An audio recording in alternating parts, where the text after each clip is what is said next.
estar sendo informado aqui, e aí vocês vão ter a informação do Zoom também.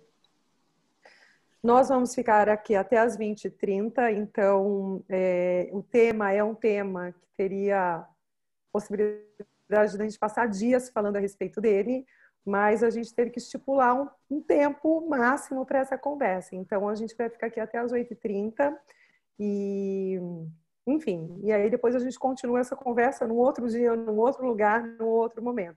Mas hoje a gente vai falar aqui, então, sobre a felicidade no trabalho em empresas familiares. E eu vou apresentar brevemente os nossos painelistas e que depois eles vão contar a história deles. Então, assim, eu vou fazer uma apresentação muito breve de vocês fiquem à vontade, tá, para complementar. E eu vou começar pelo Eduardo Luque, vou em ordem alfabética, pelo Eduardo Luque, que é sócio e diretor no Grupo IRCO, que, para quem não sabe, é uma empresa de contabilidade, consultoria, outsourcing, e é uma empresa familiar, e ele também é um sucessor, né? Só que antes dele entrar na empresa da família, ele passou a vida quase que toda a vida dele profissional trabalhando para a Price, para a PwC. Foram quantos anos, Eduardo? Foram 27 anos, Grazi. Então, 30 anos, quase 30 anos. Fez a carreira dele lá e depois, quando foi para a empresa da família, ele negociou a entrada dele na empresa da família, né? Para assumir o lugar do seu pai. Não foi isso, Eduardo? Nós somos, na realidade, uma empresa que se compõe por um grupo de 4 famílias, né, muito próximas, e eu, sim, estou indo fazer a sucessão da parcela que cabe à minha família, do meu pai. É isso mesmo. Muito bem. Então, assim, a gente vai ter aqui histórias interessantíssimas e ele tem essa visão, ele tem a visão de quem trabalhou numa Big Four, a visão de ser um sucessor e de ser um colaborador, né, de ser um executivo dentro da empresa da família. E aí a gente tem o Leonardo Mendonça Conceição, que é executivo da Josapar. Então, se alguém quiser reclamar do preço do arroz, pode reclamar aí para ele, porque ele que vende para o grande varejo, para grandes contas. A Josapar, para quem não sabe, é uma empresa que trabalha com cereais e com alimentos. Então, a marca Tio João, que é uma marca super conhecida, é deles. E o Leonardo faz carreira dentro dessa empresa, está há 14 ou 15 anos, Leonardo? Graziela, 25 anos. 25 anos lá? 25 anos já na Josapar. Então, eu vi isso em algum lugar de forma errada. São 25 anos, exatamente.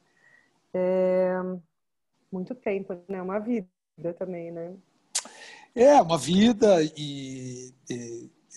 a Josapar já fez uma apresentação interessante, mas eu acho que eu só faço um breve comentário da Josapar, além dessa questão toda do arroz que a gente está vivenciando aí.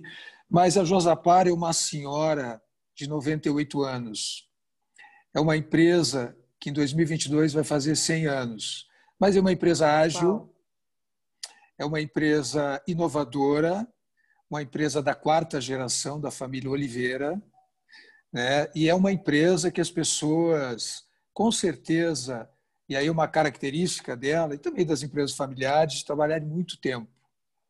As pessoas trabalham invariavelmente muito tempo. Se a gente fizer uma pesquisa lá dentro, você vai ver que tem muitas pessoas trabalhando num período bastante relevante. Mas é uma senhora de 98 anos, em 2022 faz 100 anos, e é sempre um grande prazer dizer isso.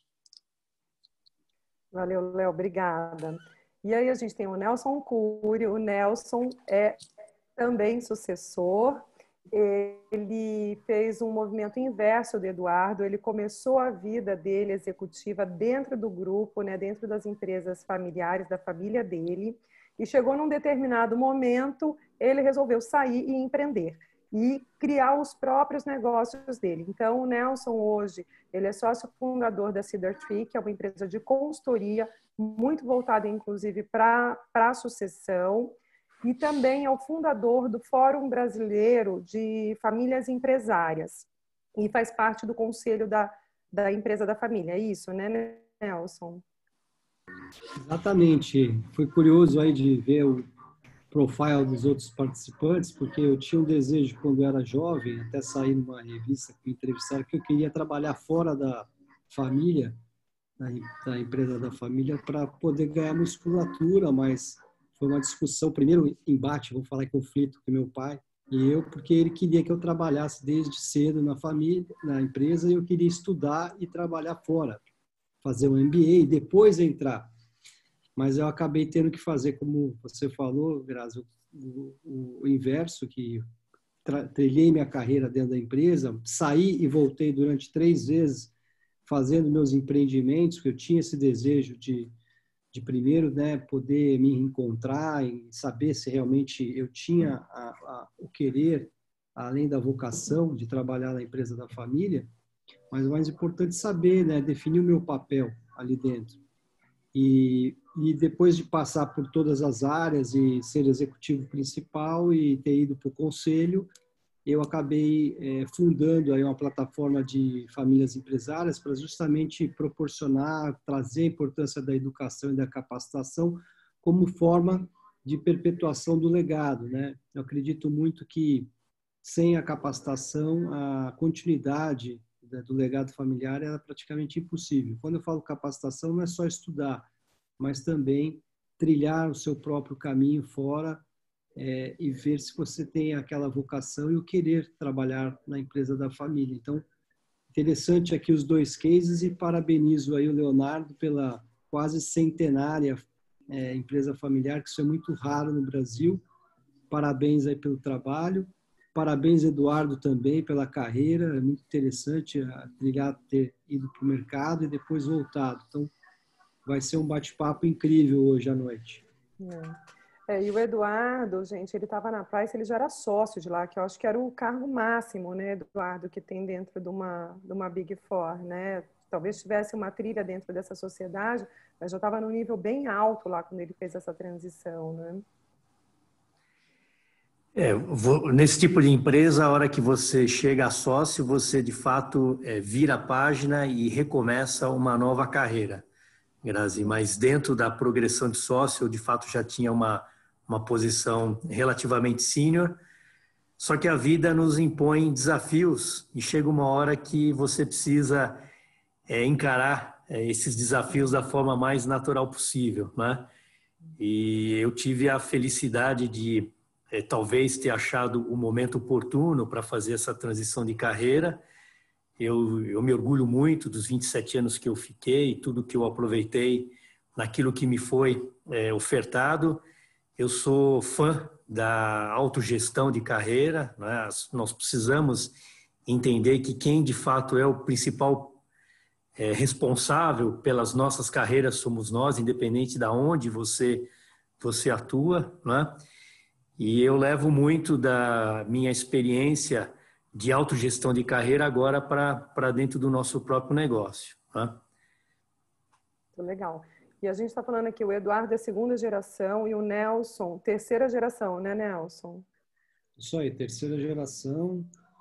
A família veio dos meus avós, no caso, meu avô e meu tio, os avós que vieram imigrantes do Líbano, fundaram a empresa, depois passou pelo meu pai e hoje a gente está na 3ª geração, eu e meus irmãos, mas meu pai ainda está à frente do negócio.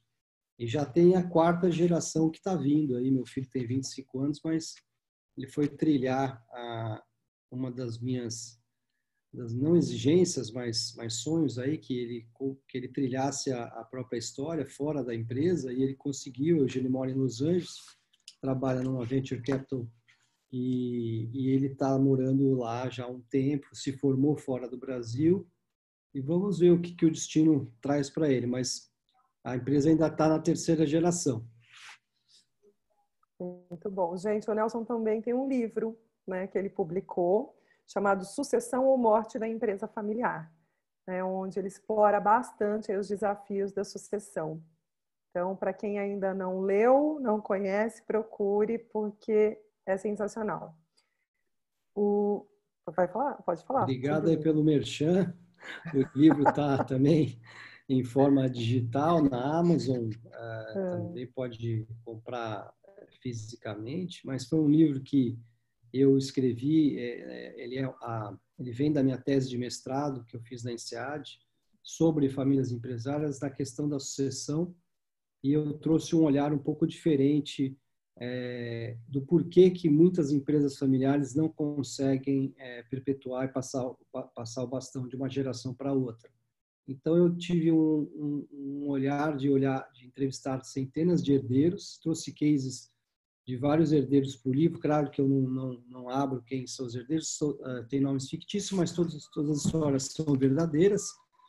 Na verdade, das dores e dos conflitos que tem na questão da relação entre fundador e sucessor, pai e filho, conflitos de gerações, e um pouco abordando a questão da educação, né? De como que, dependendo da educação que o empresário dá para a carreira dos seus sucessores, a probabilidade de sucesso da sucessão é pouco provável. Então, eu também aprofundei muito na relação do fundador narcisista, que hoje a gente está vivendo muito no mundo narcisista, aquele olhar só do seu próprio eu, né, e atingir o poder a qualquer custo. Então, a tese foi provar que se o fundador ele tem um perfil narcisista destrutivo, a probabilidade da sucessão ocorrer é muito pequena.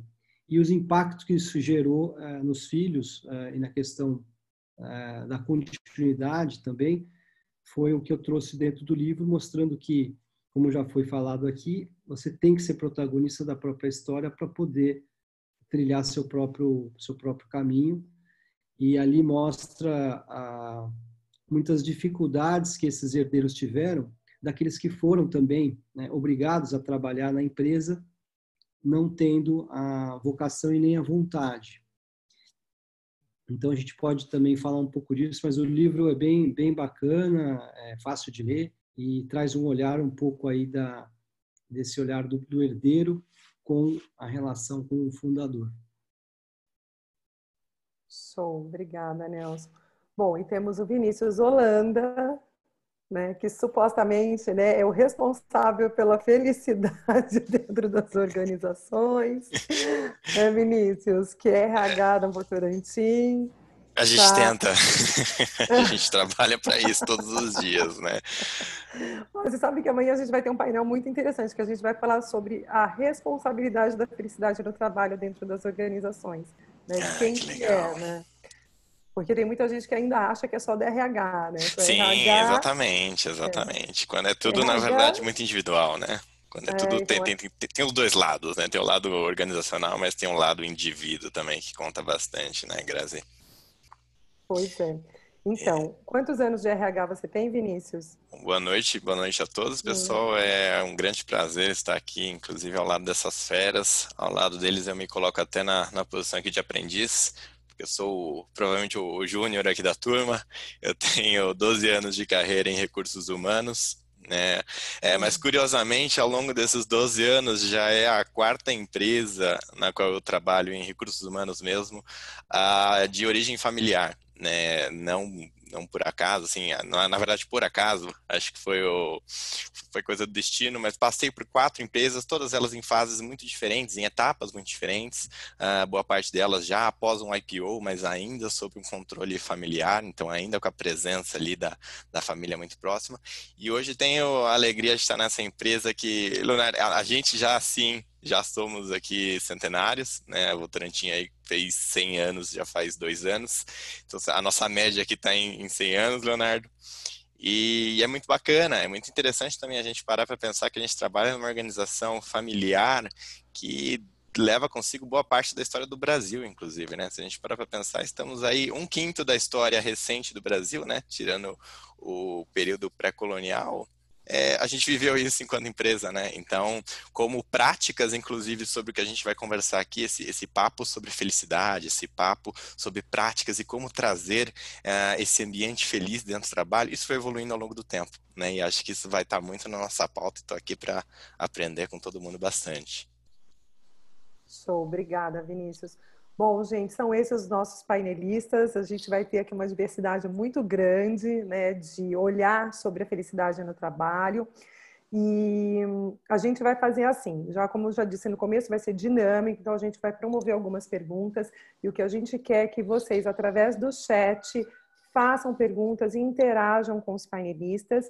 E vocês podem, inclusive, fazer uma pergunta enquanto eles estão falando, e se eles conseguirem ver, eles vão responder. Se não, a Verônica Esteves vai representar o chat e a gente, o que tiver rolando de conversa no chat, de perguntas, de discussão, de comentários, ela vai trazer aqui em alguns momentos para a gente trazer para a mesa.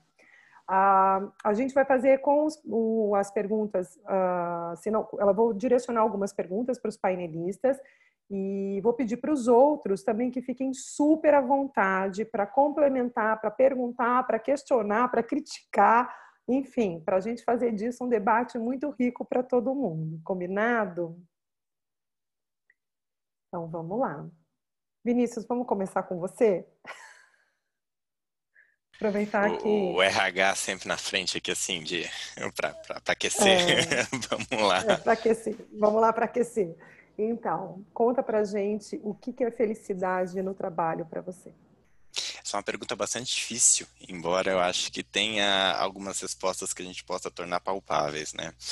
Quando a gente pensa em felicidade, a gente pensa num conceito bastante individual, né? Porque a felicidade ela é mutável de pessoa para pessoa. Quando a gente olha aí as teorias mais antigas até de recursos humanos, se a gente pegar, acho que todo mundo já viu aquela pirâmide de Maslow, que eu acho que é uma das teorias mais antigas, mas ela explica muita coisa, né? A teoria de Maslow fala muito sobre as necessidades e uma evolução dessas necessidades, que sai de algo mais concreto, né? A gente começa falando sobre necessidade de segurança, necessidades fisiológicas e afins, até coisas até um pouco mais etéreas, abstratas, né? Que a gente fala de necessidade de sociabilidade. E quando a gente fala sobre o ambiente de trabalho, a gente vai encontrar mecanismos que permeiam todos esses níveis da pirâmide. A minha especialidade, inclusive, é remuneração e benefícios. E todo mundo pensa, poxa, que bacana, o que eu mais quero é ser rico, ter muito dinheiro e afins. Quando, na verdade, quando eu olho tudo que eu faço, eu só estou permeando a base dessa pirâmide. O meu trabalho hoje, ele lida muito com as necessidades básicas das pessoas. E quando vai subir nessa pirâmide, diminui. A meu ver, felicidade real, quando a gente fala em ambiente de trabalho, tem relação estrita com uma palavra que eu acho fundamental, que é propósito. A meu ver, e isso a gente vai ver muito nas empresas familiares. Quando a gente fala em propósito, a gente encontra uma razão intrínseca de motivação e felicidade para as pessoas, né? A gente tem na teoria de comportamento organizacional, fala-se muito sobre motivação ser mais intrínseca do que extrínseca. Extrínseco é tudo que eu recebo, né? Então, remuneração, benefícios, tudo que pode vir para mim. Quando, na verdade, eu preciso encontrar felicidade dentro de mim, dentro de onde eu estou. Então, a relação principal que eu vejo em felicidade de trabalho, ela começa quando eu estou num lugar no qual os valores daquele lugar tem muita relação com os meus valores. E isso, quando a gente vai olhar uma empresa familiar, é importantíssimo, porque os valores de uma empresa familiar começam da família, né? A família, geralmente, é a base da estrutura de tudo que se acredita numa empresa e de tudo que se vai ter, né, nessa organização. Tem uma palavra em japonês que eu gosto muito, que é Ikigai. Ikigai significa a razão pela qual você levanta todas as manhãs.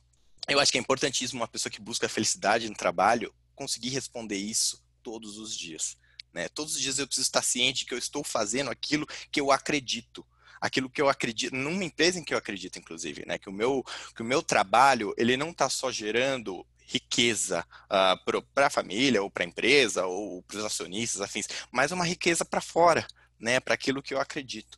Eu acho que felicidade, de fato, ela permeia, sim, todos os níveis de uma pirâmide de Maslow, mas ela está estritamente ligada e necessariamente ligada à questão de propósito. Eu preciso estar ligado aos valores do lugar em que eu estou inserido. E no caso de uma empresa familiar, naturalmente, isso começa pelos valores familiares que são disseminados ali dentro.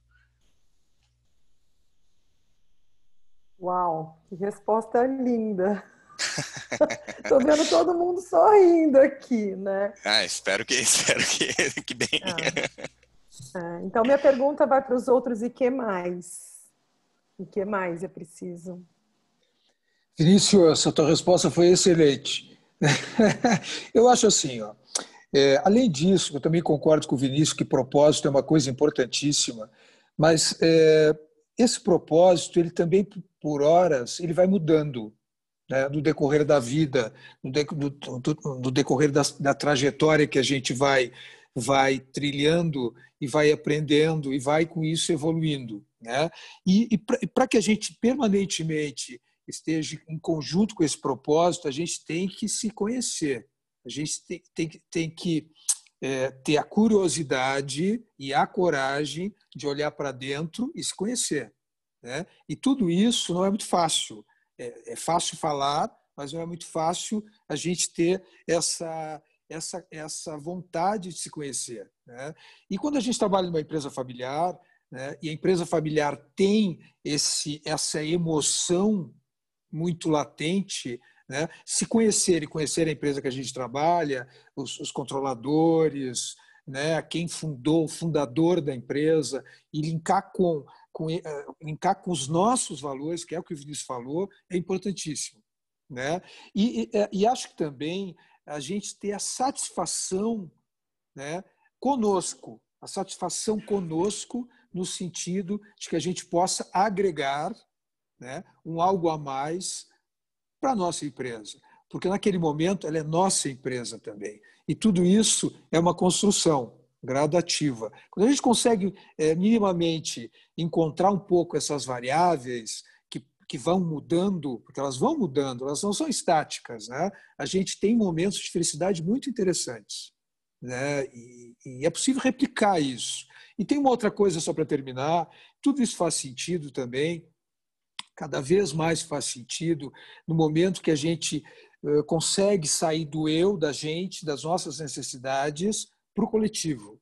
Quando a gente consegue sair da gente para o coletivo, para o outro, para o nós, também a gente consegue permear momentos de felicidade muito interessantes. E tudo isso tem que acontecer, claro, entregando os resultados que as nossas empresas querem, na última linha. Isso faz sentido também dessa forma. Né? Um pouco assim.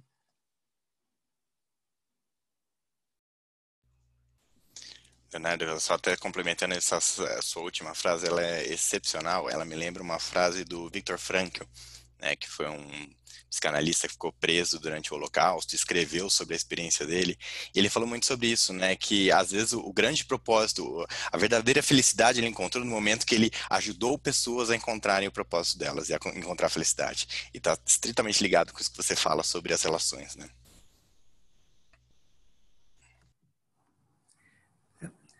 E o mundo está nos colocando em um momento de plena em que os valores estão sendo checados, né? Um pouco antes da gente poder entrar aqui com os demais, questiona-se muito os modelos de gestão, a questão do próprio capitalismo, né? O que vai ser o futuro. E hoje a agenda ela é totalmente pautada em cima de valores, sim, não é? Você precisa, sim, ser responsável socialmente, você tem que ser sustentável, as grandes empresas reconhecem que você, inclusive, precisa ser transparente e prestar contas com relação aos indicadores de responsabilidade social. As pessoas hoje, enquanto consumidores ou investidores, elas sim prestam atenção para as empresas voltadas a um alinhamento em que o propósito, o seu objetivo interno tem sim a ver, está vinculado com o propósito social, e a saúde e a felicidade das pessoas ela tem que estar vinculada com essa pauta, né? Eu enxergo que a hora que você procura vincular um ambiente em que você traz a colaboração, né?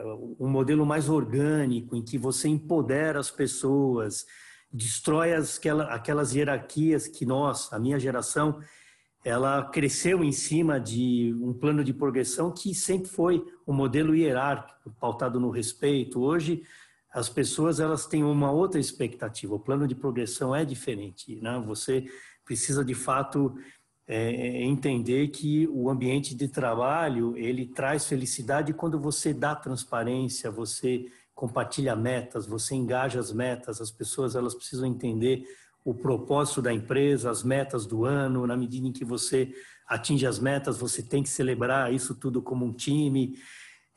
Eu tenho procurado trazer muito desse ambiente que eu convivi por quase 30 anos para dentro da minha empresa agora, E é incrível como as pessoas respondem de uma forma positiva e o engajamento é muito fácil, né? Vocês comentaram um pouco dos valores.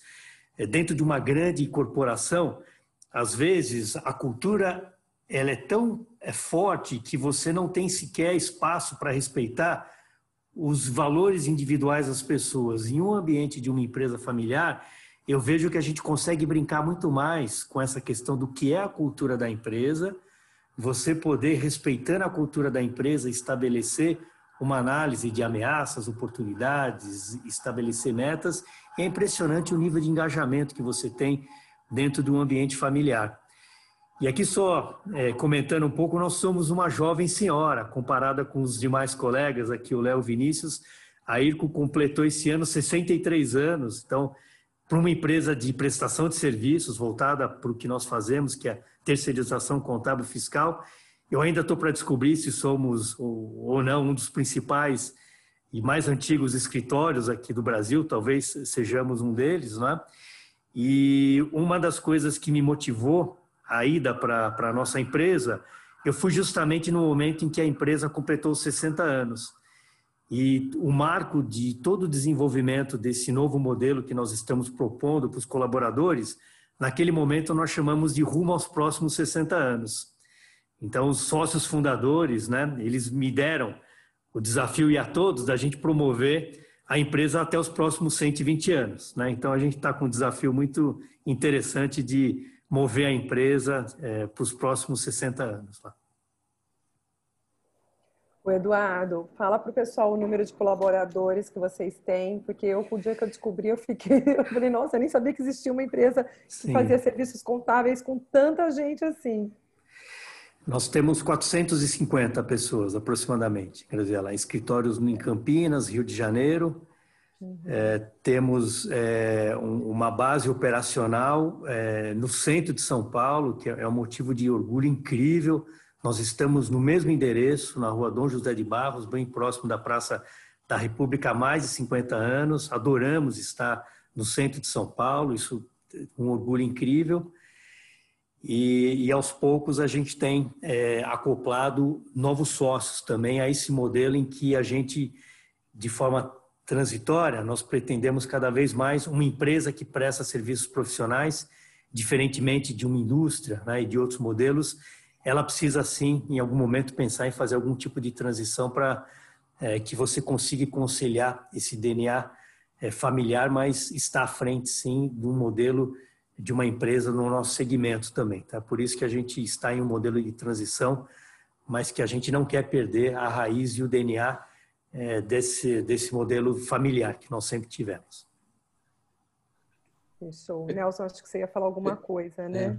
Pegar o gancho aqui, que falaram muito em autoconhecimento, que eu acho que hoje, sem você se conhecer, é muito difícil você conseguir estar pleno, né? Eu falo muito que hoje você tem que alinhar vida e pensamento. Aquilo que você pensa, você poder aplicar no seu dia a dia, né? É aquela frase máxima no americano, walk the talk. E na empresa familiar, muitas vezes é muito difícil a gente ver aí, parabenizo aos colaboradores aí, os nossos participantes, porque a média de uma empresa familiar de sobrevida é de 24 anos, o que não é pouco comparado, como eu havia falado no começo da conversa, com public companies que têm uma idade média inferior, de somente 15 anos. E justamente porque a empresa familiar ela tem essa questão da visão de longo prazo, investimento de longo prazo, ela tem mais adaptabilidade, flexibilidade. Mas o grande desafio hoje é você conseguir ter a tradição e a inovação conversando. Porque é muito normal você, como ser humano, também na empresa familiar, você se apegar ao status quo. Né? Você está ali no time que está ganhando, então tem o fundador, vem fazendo aquele trabalho há muito tempo, e aí vem a geração mais nova que quer inovar, quer disruptar, ou quer mesmo, né, tem aquele desejo de mudar o mundo, e hoje a gente está vendo que não é mais só a linha de baixo, né, o bottom line, não é mais só olhar o EBITDA, mas também o entorno, a comunidade, os stakeholders que a gente fala, e hoje a empresa que não é sustentável, ela não terá sustentabilidade no futuro, né? A gente até saiu, acho que uma nota hoje no Estadão falando que a empresa que não tiver sustentabilidade vai poder ser fechada. Então, você imagina o desafio que está vindo agora para essa geração. Eu até queria fazer o gancho aqui, que eu vi uma pergunta que foi feita para mim, essa questão que acontece da dificuldade da sucessão e de continuidade, é muito porque, às vezes, os valores não são passados corretamente. Eles são muito ali forçados, alguns herdeiros, a trabalhar dentro da empresa sem ter o autoconhecimento da sua verdadeira vocação e saber se eles querem ou não trabalhar ali. E culturalmente no Brasil, na América Latina, a gente tem essa tendência ainda que venha para o filho mais velho. Até vou citar um estudo que saiu, que chama Sucessoras Invisíveis, que culturalmente as próprias mulheres, elas acabam não tendo não a vontade, mas sim elas inconscientemente acabam se colocando não à frente da liderança, porque elas acham que o filho mais velho, o irmão mais velho ou o homem deveria estar na liderança da empresa, e às vezes a gente está perdendo um talento enorme naquela família que poderia ser transferido ou passado para a gestão de uma mulher, que a gente está vendo que isso vem mudando, mas o Brasil ainda tem uma dificuldade, por isso que tem hoje a questão das cotas nos conselhos de administração. Então a gente está forçando isso para que quebre essa cultura que tradicionalmente vem do filho mais velho, filho homem. Isso não é só na cultura no Brasil, mas tem a cultura italiana, na japonesa, que eu estou vendo aqui, que às vezes, quando não há um filho homem dentro da empresa, o marido passa a adotar o sobrenome da família e ele vir a assumir, quer dizer, para você manter a continuidade da empresa familiar. Então, ainda há muitas barreiras que a gente tem que enfrentar, mas o mais importante para a gente ser feliz dentro da empresa familiar tem que ter a questão do autoconhecimento. A pessoa tem que saber realmente se ela tem vocação e se ela quer trabalhar lá. Porque senão a gente acaba gerando dois tipos de herdeiros que eu falo, né? Aquele que está lá por obrigação, muitas vezes ele não queria estar lá, mas está porque se sente, de certa forma, culpado por ele estar traindo a confiança ou todo o depósito que foi feito pelo pai, de dizer que a empresa foi construída para ele dar continuidade. Então, às vezes, ele está ali por obrigação. Tem aquele também que está lá por acomodação, que muitas vezes a empresa familiar cria benefícios e ela traz vantagens muito fortes, que não é o caso aqui, que a gente tem exemplos lindos, de você poder trilhar o seu trabalho, a sua carreira fora e saber se realmente você tem vocação para estar lá. Então, a gente às vezes tem pessoas que estão acomodadas e acabam causando até ruído e atrito entre os membros. E você tem aquele caso mais lindo, seria se o herdeiro tem a vocação, a capacitação e o querer. E aí aquele que veste a camisa realmente quer estar lá, e aí esse é o que vai conseguir alinhar vida e pensamento, de falar, não, eu gosto, eu quero transmitir e continuar passando os valores da minha família para as próximas gerações, e aí eu acho que o trabalho aí flui de uma forma natural, né?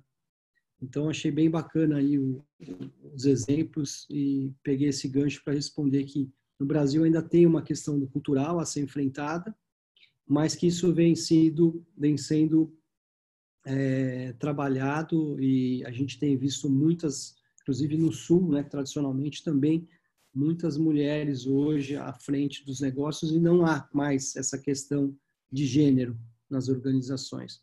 Mas ainda temos muito a avançar aqui no Brasil. E a mulherada, quando tem uma parte boa, a mulherada quando vai para dar show, né? Vai para dar show. Olha, eu fico em estado de graça com todos vocês falando em autoconhecimento, né? Porque, afinal de contas, para quem está aqui, os participantes e não sabem, a Gestores do Bem é uma empresa de desenvolvimento humano em organizações. E um dos grandes diferenciais que nós temos é que nós não levamos conteúdo para dentro das organizações. Nós trabalhamos com o que existe lá. Então, com a cultura local, com os valores que estão lá e com aquilo que a empresa gostaria que emergisse dentro do clima e da cultura organizacional. E, inclusive, com programas para trabalhar com comitês, enfim. Então, assim, tanto dando suporte para o indivíduo, né, quanto para grupos e equipes, enfim. E o propósito das gestores do bem é proporcionar conhecimento suficiente para que a pessoa seja um melhor gestor de si mesmo, porque só assim ela passa a ser um gestor do bem para todos, seja para a equipe dela, seja para a empresa dela, seja na vida dela, com a família dela, em todos os papéis que ela desempenha. Então, assim, quando vocês falam todos aí de autoconhecimento, eu vou entrando aqui em estado de graça, né? De alegria plena, né? Porque é o propósito de existência, né, das gestores do bem. Então, assim, fico muito, muito feliz. Verônica, como é que está o chat? Tá bom, o pessoal está falando bastante de autoconhecimento mesmo.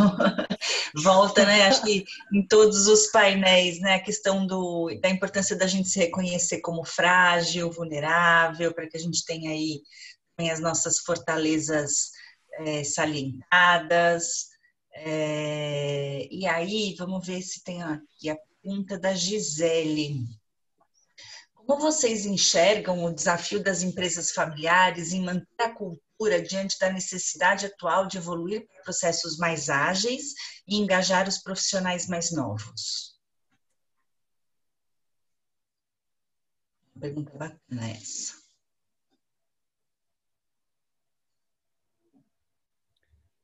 Eu poderia complementar aqui com o que eu falei, depois vou abrir, tenho até curiosidade de saber a opinião dos outros, que a gente tem essa barreira da questão de manter a tradição. Eu falo tradição é manter o status quo.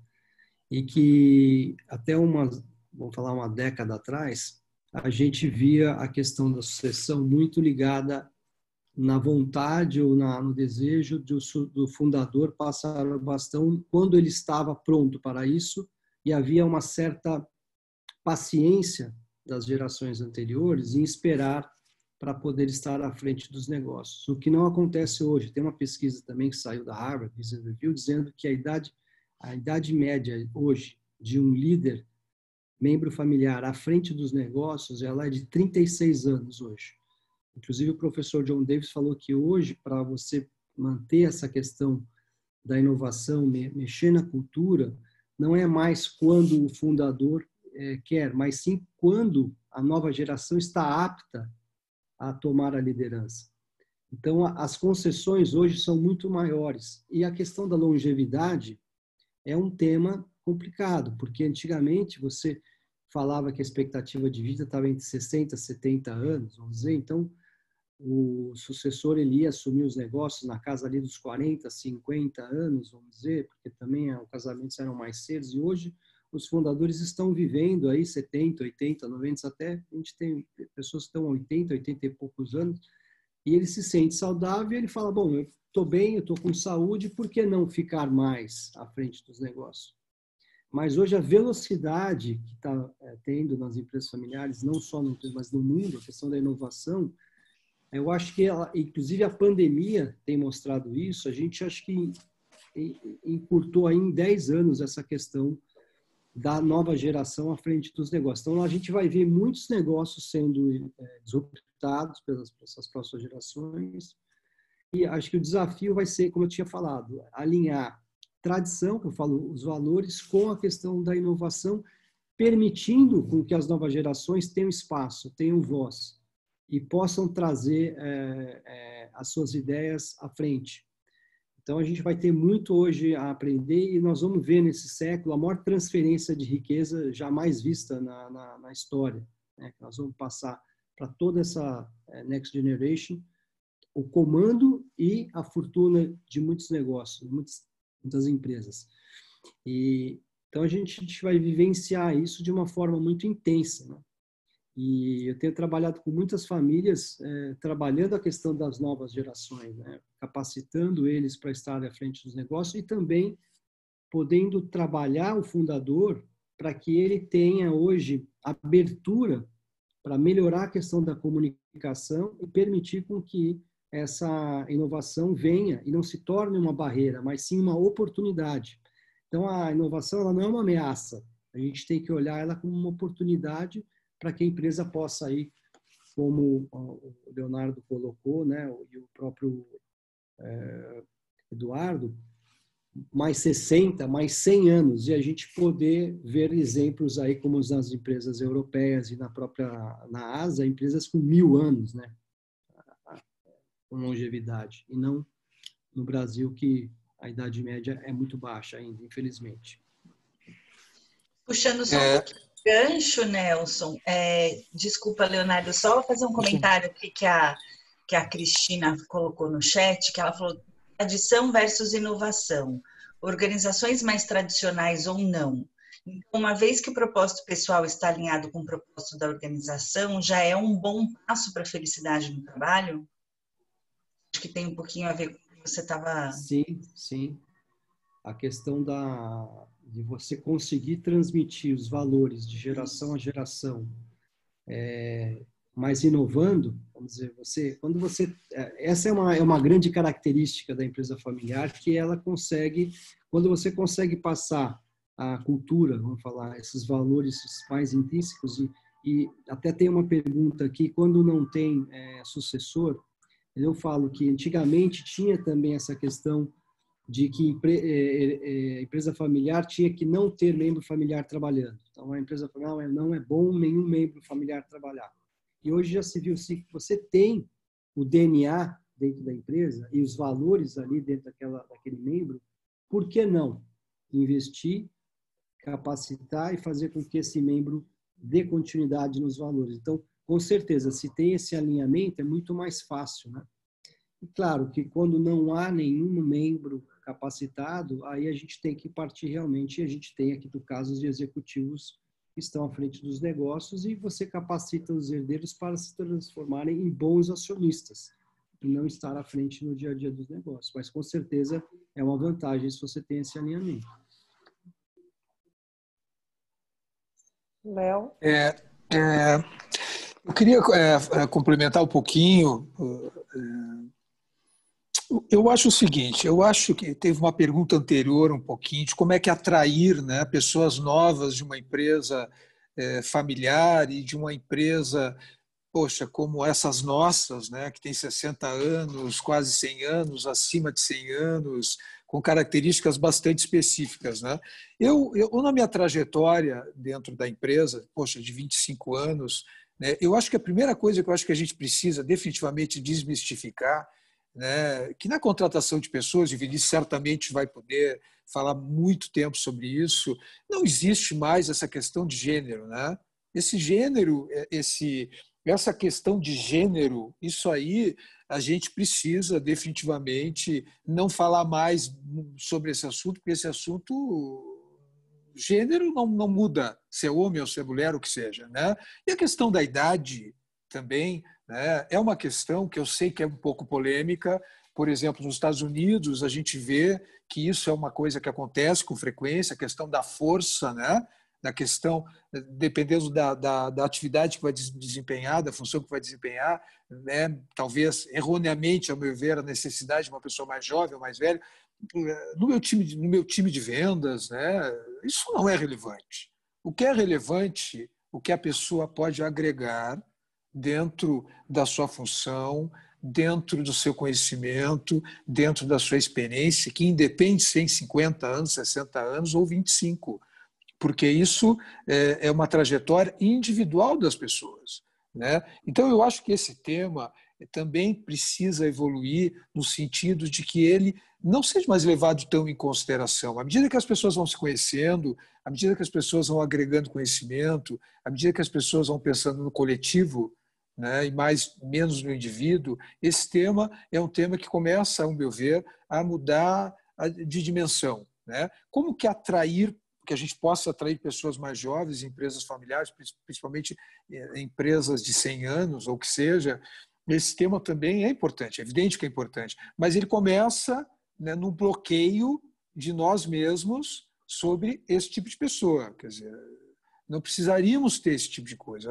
Eu acho que são assuntos importantes ser colocados na pauta, mas são assuntos que precisariam também ser mudados no sentido de darmos importância a uma coisa que, no final do dia, né, o resultado que as pessoas vão entregar, né, individualmente, também para a sua empresa, depende de gênero, idade, o que seja. E sim, a sua trajetória, o seu conhecimento, a sua capacidade técnica, a sua capacidade de criar, né, a sua capacidade de trabalhar em grupo e etc. Eu acho que isso que precisa ser levado em consideração hoje em dia. Leonardo, até te complementando, acho que tem um aspecto muito interessante nessa pergunta e que abre leque para uma discussão muito, muito legal, que é sobre a concepção de cultura, tradição e valores. Né? Porque, a meu ver, tem um ponto muito importante que é a gente entender que não necessariamente cultura é algo que está na pedra e que nunca vai mudar. O que tem que estar na pedra e provavelmente nunca mudará, e é a verdadeira tradição de uma empresa, são seus valores fundamentais. Quando a gente fala em valores fundamentais, é a razão de existir daquela organização e como ela pretende trabalhar. De novo, né, ligado aí muito, no caso das empresas familiares, a essa concepção da própria família. Né? O que a gente acredita, o que a gente quer fazer e principalmente como a gente quer fazer. Isso não tende a mudar. Entretanto, todos os outros aspectos de cultura, eles evoluem, assim como a sociedade evolui. E isso que é o mais interessante e maravilhoso de tudo, porque na verdade a empresa, ela é um organismo dentro da sociedade. Assim como nós, assim como eu, Vinícius, assim como minha família, assim como as famílias de todas as pessoas são organismos dentro da sociedade. E conforme a nossa sociedade evolui, pessoas, famílias e empresas podem evoluir. Isso é incrível, né? Provocações que não existiam começam a existir, pensamentos que não existiam começam a existir. E a gente começa a entender que estes traços precisam mudar. Como falou até o Eduardo, né? Tem certas questões que a sociedade começa a cobrar das empresas, porque se a empresa não cumprir, ela não está fazendo parte daquela evolução que a sociedade traz, né? Então, que bom a gente poder separar, inclusive, essa discussão sobre o que é tradição, o que se mantém, né? Eu trabalhei em uma empresa familiar que ela era interessantíssima, porque ela tinha um prédio muito grande, e ao longo do prédio a gente tinha frases escritas do fundador. Isso era bem legal, porque assim, eram com palavras que a gente ouve muito dentro de uma organização. Né? Por exemplo, enquanto Votorantim, eu tenho um orgulho de falar que a gente ouve muito lá dentro sobre ética. A gente fala sobre ética o tempo todo, a gente fala sobre sociedade o tempo todo, a gente fala sobre função social o tempo todo, enfim. Isso é maravilhoso. Né? E isso são valores imutáveis. Agora, a cultura, agora o como a gente faz, o que a gente faz, isso a gente evolui. Né? E isso a gente aprende, às vezes errando, inclusive, né? Às vezes tendo que fazer, às vezes tem que dar a cara a tapa, porque a sociedade está evoluindo e a gente evolui junto, né? Eu acho que tem um lado muito bacana em termos de empresas familiares, às vezes, é que essa evolução, ela tende, às vezes, a ser mais rápida. Até porque quando eu pego organizações com capital pulverizado, né, empresas listadas em bolsa e afins, níveis de governança, eles envolvem um público muito distinto ao mesmo tempo, né? Estou falando de grandes fundos, pessoas físicas, enfim, é um mundo de gente que às vezes você precisa até de uma assembleia para certas decisões. Enquanto numa organização de estrutura familiar, geralmente eu posso ter este caminho, desde que muito bem fundamentado e muito bem argumentado, de forma um pouco mais tranquila.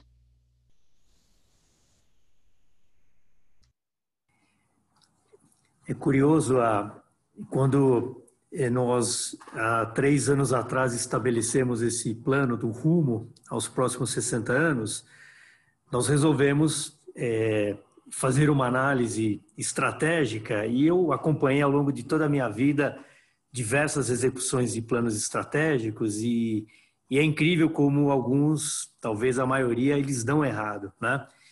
E aí você começa a entender o que eu tenho que me preocupar para que, no nosso caso, a coisa não dê errado. E você percebe que muito passa pela questão de você respeitar a cultura da empresa, né? Eu brinco com o nosso pessoal de que tem que ser a segunda pele, né? Se as pessoas não acreditarem naquele plano estratégico, não funciona. E na IRCO foi uma experiência incrível, porque no primeiro momento você questionava, né, as pessoas, qual que é a nossa cultura? E ninguém sabia responder. E não é que eles não sabiam, mas eles nunca haviam sido questionados e a empresa nunca se preocupou em ter que organizar essas ideias. Então, naquele momento, a gente aproveitou para fazer nós revisitamos a questão do logo. Imaginem vocês que o nosso logo havia sido escrito, desenhado, concebido à mão por um dos 3 sócios fundadores, que coincidentemente era o sócio dos 3 falecidos. Imagina a importância simbólica daquele logo, né? E a gente fazendo uma revisitação em cima desse logo, em cima de uma análise de um plano estratégico. E nesse momento a gente teve que efetivamente mergulhar na questão dos atributos, né? E conversando com as pessoas, entrevistando. Então a gente investiu muito tempo e a gente achou isso essencial, né? A gente de fato poder pela primeira vez mergulhar, entender o que de fato era o DNA, os atributos. Com isso a gente conseguiu definir um novo logo para a marca, mas o logo mais como um aspecto secundário. De fato, o que pautou essa questão dessa nossa análise, desse plano estratégico, foi de fato a gente pincelar dentro das ameaças que nós entendíamos, que nós tínhamos, e transformá-las em oportunidades, mas respeitando sim muito a questão do que era a cultura da empresa, né? Isso foi um exercício muito interessante, porque a cultura, eu cheguei à conclusão que a cultura da empresa estava dentro da cabecinha de cada um dos colaboradores, principalmente os mais antigos, que tínhamos muitos com 25, 30 anos, e a hora que você consegue organizar coletivamente essas ideias, né, você começa a ver que algumas coisas fazem sentido e outra não, né? Então, acho que para uma empresa familiar, essa questão de você poder expressar, né, efetivamente o que é a cultura, os valores, muitas vezes, ali para as pessoas que estão no dia a dia, isso não é importante, mas ele é extremamente importante, principalmente quando você quer organizar a questão de um plano de execução estratégica, porque se você não tiver o alinhamento dos valores, propósito e alinhados à cultura, o projeto não vai ter engajamento das pessoas e o risco de você não ter sucesso na execução disso é muito alto, né? Gente, resposta completa, né? Completíssima. Tem uma questão do Silvano aqui muito interessante. Ele está falando assim, ó, na empresa familiar, a felicidade é mais abrangente. Como se processa a relação entre colaboradores e sucessores? Esse é um tema bem importante e diria que tem que haver meritocracia para você motivar os colaboradores na questão do plano de ascensão de carreira, porque se na empresa familiar tem aquela cultura que ele está lá porque é filho do dono, né, o famoso QI, quem indica, não, é filho do dono, tem preferência, então ele acaba não concorrendo em iguais condições. Se não é meritocracia para ele estar lá, se ele não tem a vocação, como disse já, a capacitação para ele estar lá, isso acaba desmotivando os colaboradores na questão de trabalho, né? Aí essa cultura, aquela cultura, aqui as coisas são assim, então acaba desmotivando. Mas, por outro lado, você tem o que já foi falado aqui, que quando está ali na pedra fundamental, até achei interessante, é imutável, mas aqueles valores são tão fortes que o colaborador se identifica não só com a marca, mas com os valores da família, e ele vê que a família está à frente dos negócios, colocando inclusive o seu nome, sua tradição, e que o colaborador consegue se identificar com o propósito dele, com o propósito daquela família empresária, aí é vamos falar, a química perfeita, que é o que foi também colocado aqui, que por que as empresas familiares têm, então, tamanha agilidade, flexibilidade, adaptabilidade maior do que uma empresa muito grande, porque as conversas ali, a tomada de decisão é muito rápida, às vezes até a gente brinca, né? Tudo bem que tem que ter governança e os fóruns adequados para você tomar decisão, mas às vezes é uma macarronada de domingo que você fala, vira para cá, vira para lá, e o pai, o filho ou a filha toma uma decisão ali e chega na segunda-feira e muda todo o rumo da organização.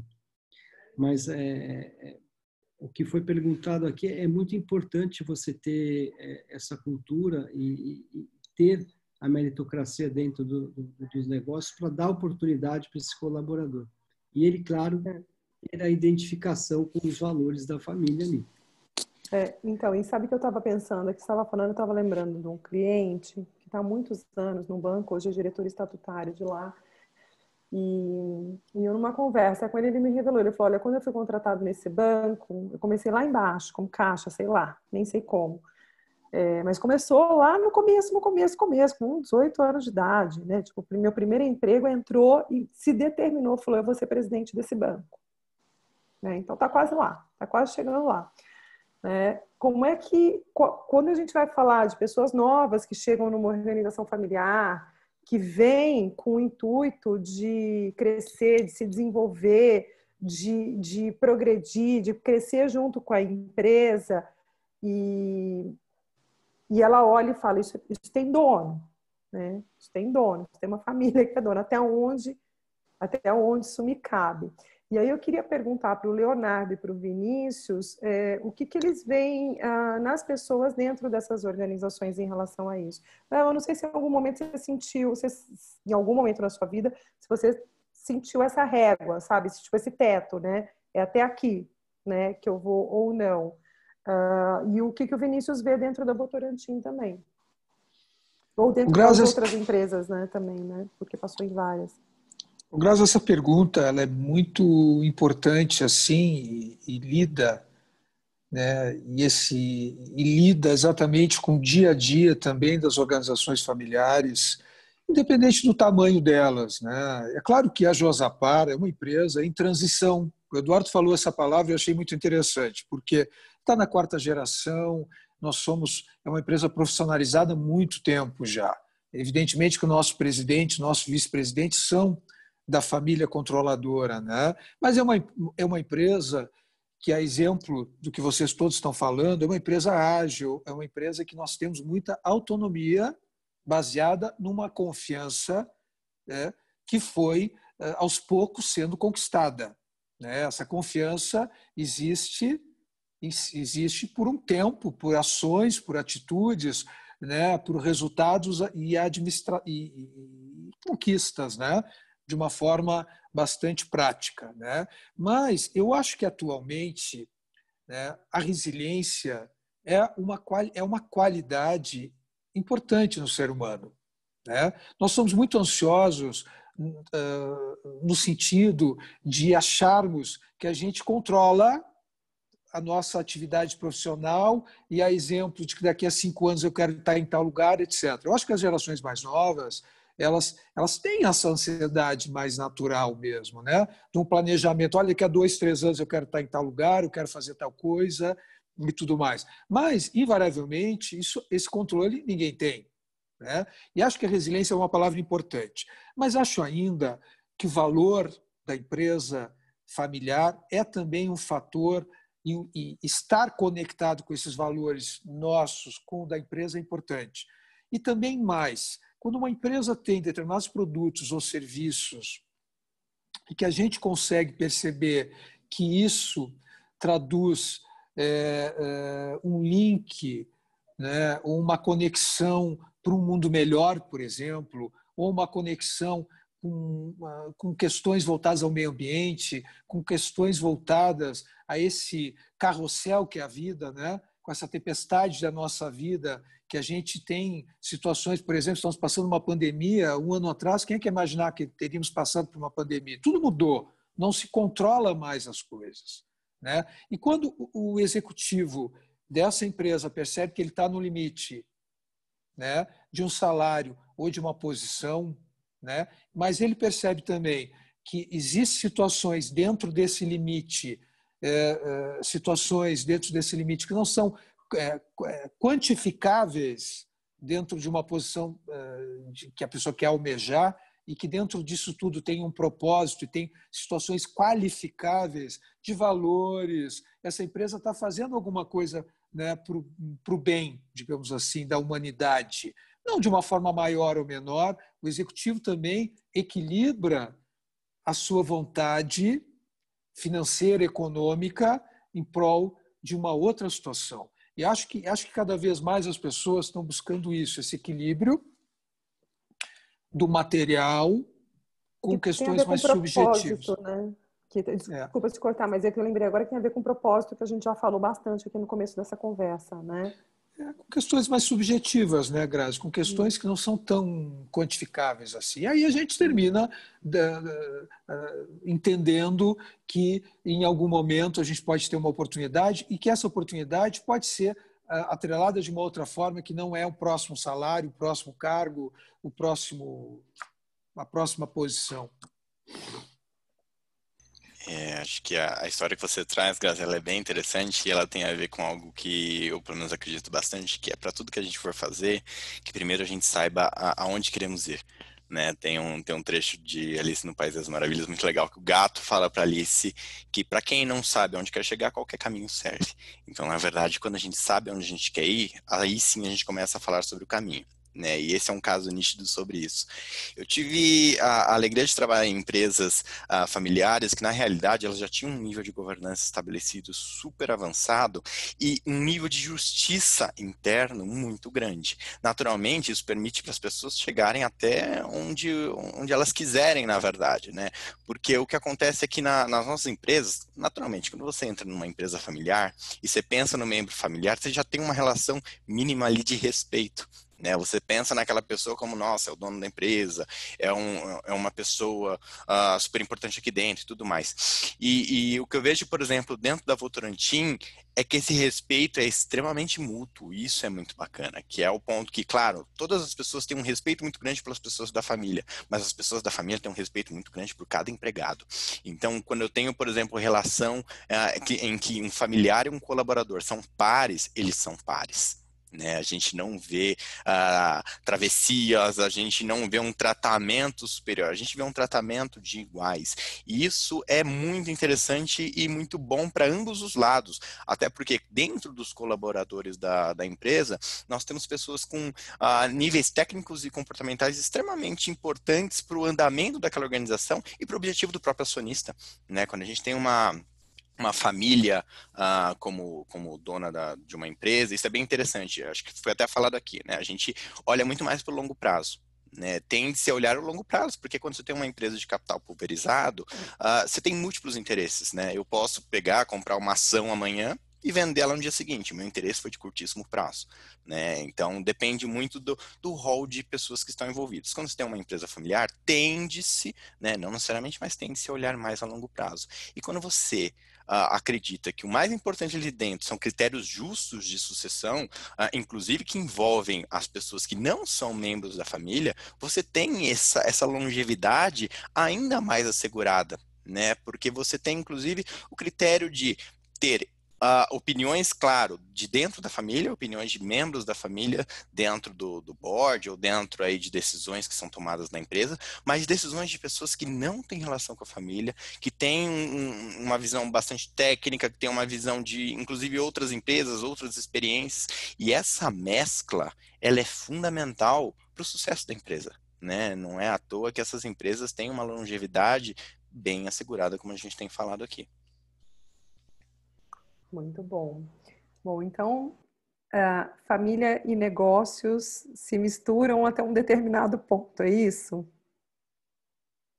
Estou falando isso porque não sei se vocês viram aqui o comentário da Roseli, que está no chat, e falando da dificuldade de separar a família, né, de trabalho, de tomar decisões pautadas na emoção e laços familiares.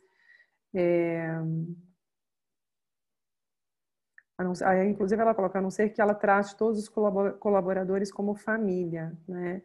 E, inclusive ela está colocando uma pergunta aqui, olha, como imagino que não seja assim, toda empresa tem propósitos, valores e cultura. O que atrai um funcionário quanto à promoção de bem-estar e felicidade para trabalhar em uma empresa de estrutura familiar?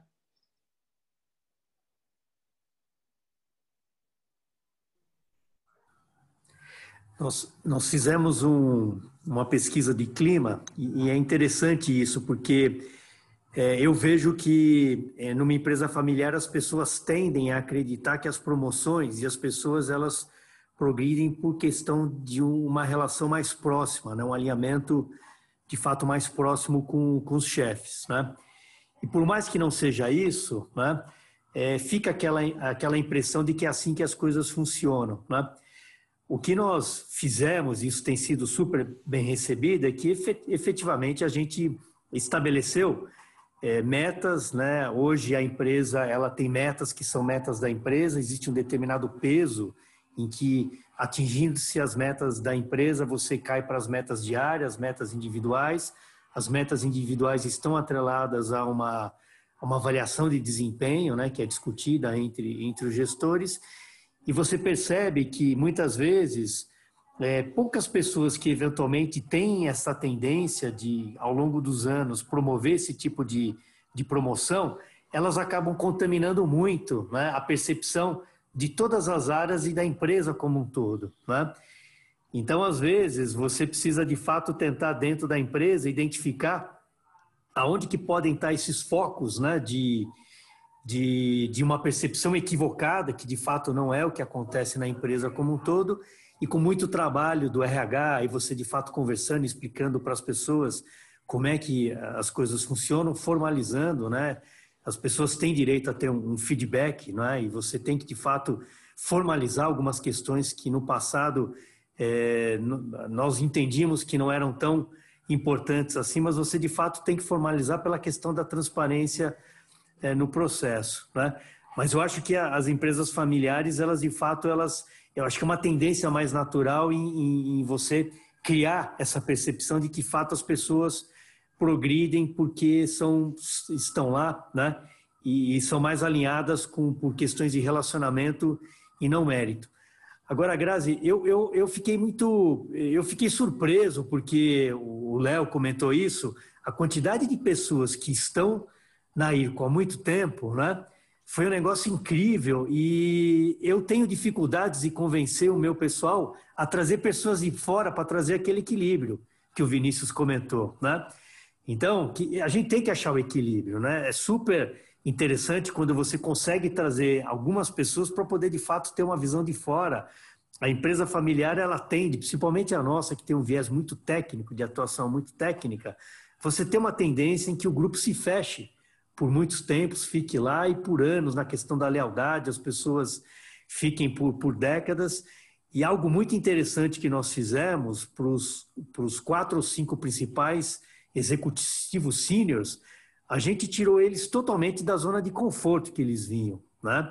E eles aceitaram isso, eles estão em novos desafios, em outras áreas, consolidando outros desafios, inclusive mais com alinhamento de crescimento estratégico, e tem sido super legal a gente, junto com eles, tentar entender que eles também precisam se reinventar nesse novo modelo, nesse novo momento da empresa. E tem sido fantástico você poder trazer essas pessoas que já estavam lá, com um legado incrível dentro da empresa, né? E eles mesmos reconheceram que chegou o momento deles se reinventarem para o bem da carreira dele e da própria empresa. Show. Ô Nelson, e vamos falar um pouco aqui sobre relação familiar, né, com os negócios, com todas essas entrevistas que você fez para fazer o livro. É possível a família ser feliz estando no mesmo negócio? Eu tive uma vez uma amiga que comentou comigo, falou assim, eu não escolhi os meus sócios, né? Eles me foram dados e eu sou obrigada a conviver com eles. Então, assim, família é um ambiente, né, de crescimento e desafiador para todo mundo, né? E quando envolve negócios, envolve dinheiro, envolve patrimônio, envolve empresas, como é que é possível encontrar esse equilíbrio, né? E ter felicidade tanto na relação familiar como dentro da empresa e o impacto que isso pode levar para as empresas também, né? Da qualidade dessas relações. Eu acho importante trazer aqui, contextualizar para a audiência a importância de entender os 3 círculos que foi trazido pelo John Davis lá atrás, que é família, propriedade e gestão. A empresa familiar, ela é um organismo vivo, ela é dinâmica, e esses 3 círculos, eles têm intersecções entre eles. Então, respondendo mais objetivamente a sua pergunta, você tem que entender qual o papel que você atua nesses 3 círculos. Se você, por exemplo, você pode ser acionista, você pode ser membro da família, da família e você pode ser executivo. Você está nos 3 papéis. Então, você, claro que também foi colocado aqui, há geralmente choques e conflitos entre interesses diversos. Exemplo, o membro familiar que é só acionista e não está no dia a dia, não está na gestão dos negócios, ele vai querer, por exemplo, que a empresa pague mais dividendos para ele. Enquanto que o executivo membro familiar que está à frente dos negócios, pode ser que queira que tenha maior reinvestimento dos dividendos no dia a dia dos negócios, para que a empresa possa gerar mais caixa. Então, isso vai sempre haver conflitos. E esse conflito ele tem que ser trabalhado de uma forma construtiva. Então, para você manter a harmonia entre os poderes, vamos chamar assim, você tem que ter fóruns de discussão adequados. Então, assuntos de família, para que você não leve essa que é a questão emocional, que é muito difícil separar do dia a dia da família, mas você tem que ter o conselho de família bem estruturado. Então, assuntos de família você trata na família, não dentro da empresa. Assuntos de negócio você vai levar para dentro do conselho consultivo, conselho de administração ou comitê gestor. E é importante também, que foi trazido aqui para vocês, a questão da diversidade. É muito ruim você ver, né, aquele fundador trabalhando com um sucessor que fala e pensa a mesma coisa. Quer dizer que, então, se todo mundo tiver que pular do penhasco, a gente vai pular. Você tem que justamente trazer opiniões divergentes para que traga esse molho a mais, né, esse tempero, para que se tenha, vamos dizer, maior riqueza no debate. Só que é muito difícil você, às vezes, ter paciência para ter a escuta aberta, comunicação, transparência e ética e respeito. Que nas relações familiares, muitas vezes, as pessoas acabam atropelando. Tá? Então, até o Vinícius trouxe a questão da Votorantim, a empresa que realmente é uma referência. Eles estão anos-luz aí em relação à governança. Mas a maioria das empresas, né, tem pesquisas que falam que 89% das empresas familiares do Brasil não tem nenhum protocolo assinado em relação à questão sucessória ou de planejamento de sucessão. Ou seja, não se fala quem vai trabalhar ou não na empresa familiar, quais os direitos, quais as obrigações, quais ônus e bônus, vamos falar assim. E trabalhar isso aí, amanhã se um membro morrer, como é que é a relação, a entrada, quem tem direito de preferência na compra, se vai ser amanhã a empresa ter uma aquisição de algum fundo ou uma outra empresa, como é que fica essa relação, quem trabalha, quem não trabalha, como é que é essa relação. Então, há sim condições de ter harmonia entre os membros, tendo bem identificado o papel de cada um. Então, você pode ser um bom acionista, trabalhar e olhar a nível mais estratégico e não estar no dia a dia da empresa e estar feliz com isso. Você pode ser um executivo membro da família e você pode também estar só na família e fazer um papel extremamente relevante, que é aquele de alinhamento, de bastidores, de você alinhar a família, né, conversar, tá todo mundo na mesma página, fala, não, a família, o propósito da família é preservação de capital, é preservação do patrimônio. Então, por mais que nós temos conflito entre nós, o maior propósito nosso é na perpetuidade do nosso negócio. Então, vamos alinhar. Você não precisa se dar bem com o membro, mas você tem que estar alinhado. E aí vem a questão que a gente falou muito aqui, propósito, valores. Então, para que haja harmonia, você tem que trabalhar os fóruns e cada um entender bem o seu papel. E você saber qual é o papel que você está atuando naquele momento. Você tem que pôr o boné do executivo, o boné do acionista, o boné de membro familiar e respeitar aqueles que não estão no dia a dia da empresa.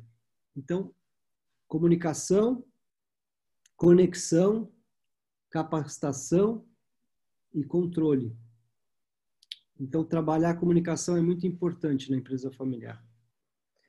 Eu ouço assim você falar e o que me parece é que a exigência de autogestão para para as pessoas que fazem parte de uma família empresária, em especial para aqueles que estão na liderança do negócio e na gestão do negócio, aí eu falo de autogestão da pessoa, tem que ser muito desenvolvido para ela conseguir separar todos esses papéis, saber quando ela está tendo uma conversa, numa relação pai e filho, numa relação de irmãos, numa relação de sócios, né? Aqui a gente está conversando como sócio, aqui eu estou te trazendo, sei lá, como CEO da empresa, eu estou te trazendo esse resultado, esses números, para que a gente converse, sempre conseguindo identificar que papel que ela está, em que papel que ela está ao se comunicar dentro daquela relação, né? Porque é uma relação entre duas pessoas, na verdade são muitas relações, né, entre as pessoas em diferentes papéis, né? Então, assim, uma hora eu sou irmão, outra hora eu sou CEO, sou empregado dele, porque eu tenho que dar retorno para o que está acontecendo com o patrimônio dele, né? Outra hora eu sou sócio, né? Eu também tenho os meus interesses enquanto sócio. Então, como é que eu me gerencio, né, com esses papéis todos que eu desempenho na relação com uma única outra pessoa do outro lado, né? Porque é um irmão que também é sócio, que também pode ser gestor, né? E que é irmão, né? E que é irmão. Então, assim, são muitas relações misturadas, né? Então, assim, o que eu te ouço me faz perceber um nível de autoconhecimento e de autogestão que essas pessoas precisam ter para não destruírem essas relações, né? Porque são muitas coisas envolvidas. Toda a questão emocional, familiar, fora a questão da sociedade, fora a questão da gestão, fora a questão, né? Então, assim, muitos papéis envolvidos, muitos. Muito legal. Você tem que trabalhar a gestão da emoção, né, que a gente Exatamente. fala muito. Eu, curiosamente, atendi uma família no sul, Santa Catarina, e você convive muito com a família, né, dentro dos negócios e fora dos negócios. E aí, então, dentro da empresa, pai e filha, por exemplo, chamavam um ao outro pelo nome. Aí, curiosamente, aquilo me chamou a atenção. Não é tipo, ó, pai. Não, ele chamava... Porque naquele momento era o profissional. Pai e filha eram profissionais. Aí chegava na hora do almoço, e aí, ô pai e tal. Então, havia uma separação, realmente, conseguia, porque... Mas é muito difícil, como você colocou, você não confundir as coisas. Às vezes você é chamado a atenção, você tem que trazer números e ser forçado a tomar decisões difíceis, que a pessoa não confunda e não leve aquilo para o lado pessoal. Mas o que você tem que olhar sempre é para onde a empresa quer, é olhar a questão da convergência e não a divergência. Divergência a gente sempre vai ter. Conflitos são inerentes em qualquer negócio, ainda mais em empresa familiar. Então, quando você tem que lidar com isso, você tem que olhar qual é o propósito maior para que você consiga separar isso, ter um discernimento muito grande, né, um autoconhecimento muito grande para realmente não levar isso para o lado pessoal, como uma ofensa. É isso aí. Bom, gente, a gente está, infelizmente, chegando aqui ao final do nosso painel.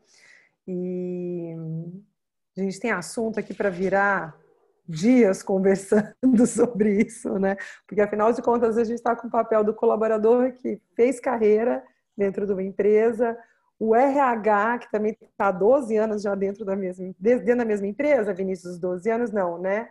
Na Votorantim, desculpa, Não. você está... Eu estou na Votorantim contando investidas também, eu tenho 3 anos de empresa. E o resto foi em outras empresas, mas outras familiares, inclusive. Outras familiares, 12 anos de empresas familiares, né? Praticamente, boa parte foi. Então, o Nelson e o Eduardo aqui no papel de sucessores. Então, assim, a gente tem assunto aqui que não acaba mais. Mas eu quero, né, antes de fazer o encerramento, primeiro, gente, quero falar que amanhã tem o encerramento da Semana Internacional da Felicidade no Trabalho, né, com o tema Felicidade no Trabalho, de quem é a responsabilidade. A gente vai ter 3 painelistas fantásticos participando, 2 RHs e um CEO. Então, assim, vai ser muito, muito, muito bacana. Espero encontrar vocês por lá. E para a gente ir para o encerramento, eu tenho uma pergunta para vocês. É possível ser feliz, ter felicidade no trabalho numa empresa familiar?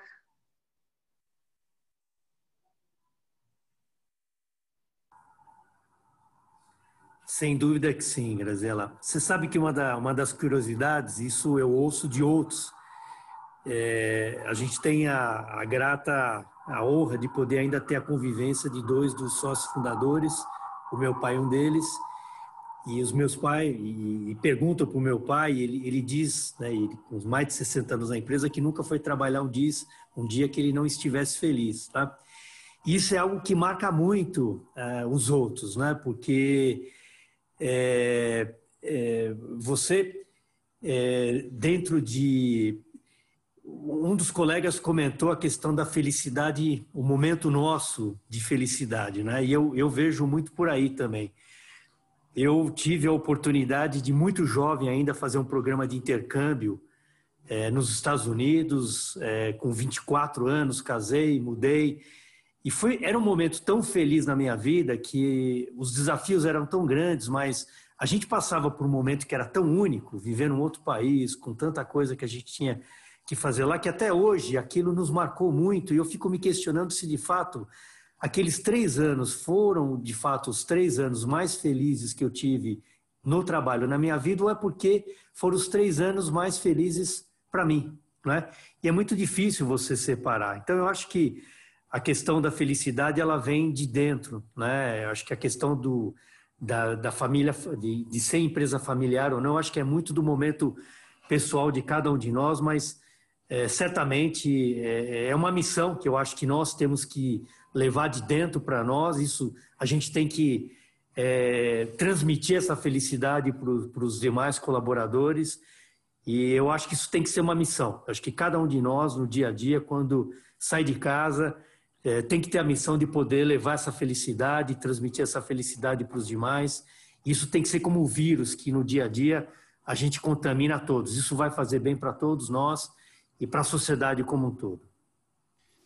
Complementando, sem dúvidas mesmo, Grazi, eu acho que, e eu falo não como Vinícius, gerente de recursos humanos, mas como Vinícius, empregado, inclusive, de uma empresa familiar.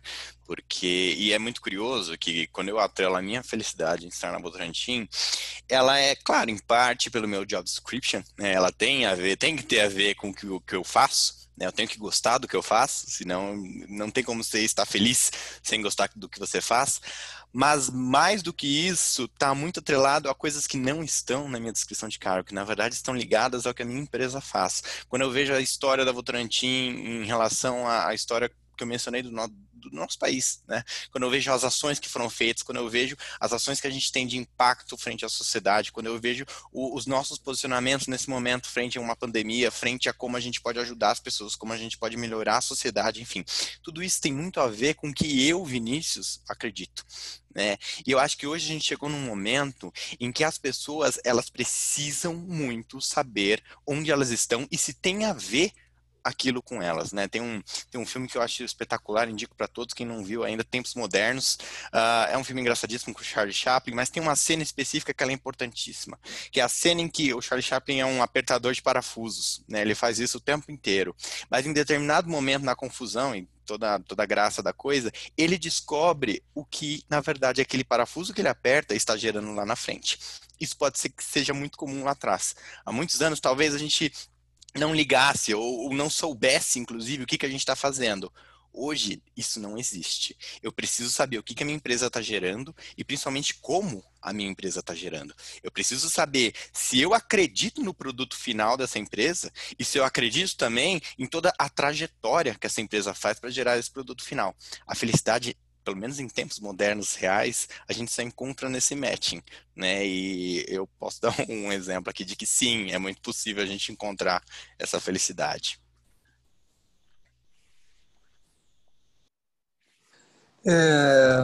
Sim, é possível encontrar felicidade em empresas familiares, sem dúvida que é. As palavras do Eduardo gente, tudo certo, eu acho que é isso mesmo. Tá? O Vinícius também. Eu vou dizer uma coisa para vocês, eu acho que a reinvenção... Primeiro, a gente não consegue separar exatamente uma empresa familiar ou não nesse contexto, né? E nem consegue separar a nossa vida dessa questão de felicidade, porque a gente é um todo, né?